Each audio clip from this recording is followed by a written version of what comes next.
All right, this is the problem 41. 39, there's not going to be anything like that.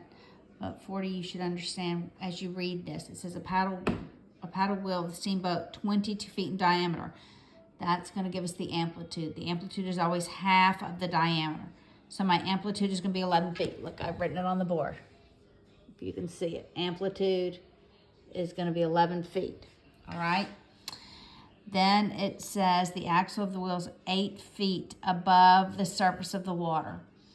So that means that's that center of rotation. And so it's been vertically shifted up by 8. So 8 feet up, that's a vertical shift up by 8. That's when we're looking, it's the D value when we're looking at the equation, all right? Then it says, assume that the center of the wheel is at the origin and that the P on the edge of the paddle wheel is 0, 19. So that means that 0 on the x-axis, so it doesn't go left or right. So it starts at the bottom, all right? Or it starts at the top, rather. So somewhere up here is 0, 19. All right, so here's what you really need to know. Oh, wait, something else about the revolutions per minute. I missed that.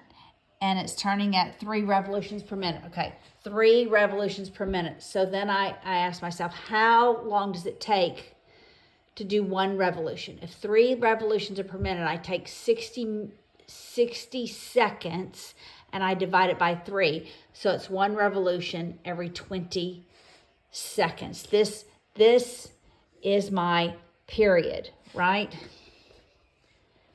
Period is 20 seconds. And remember, to get my B value, period is 2 pi over B. Well, if the period is 20 seconds, I'm going to erase that.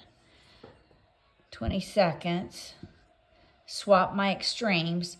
So B is 2 pi over 20, which is pi over 10. All right, because this is where the curve begins, it goes down, back up, so it's a cosine. This is really what I want you to understand from this problem, all right? Well, I think the first question, how high up does it go? Well, this is how high up it goes, up to 19. It finishes 1 revolution in 20 seconds. We just took 60 divided by 3. All right, so since we see it's up here, doesn't go left or right, it just is up 19, then it's going to be a cosine curve.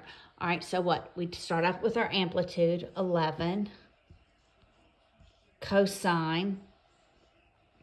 We have our B value. It's not been shifted left or right because the x value is 0, so there's no phase shift.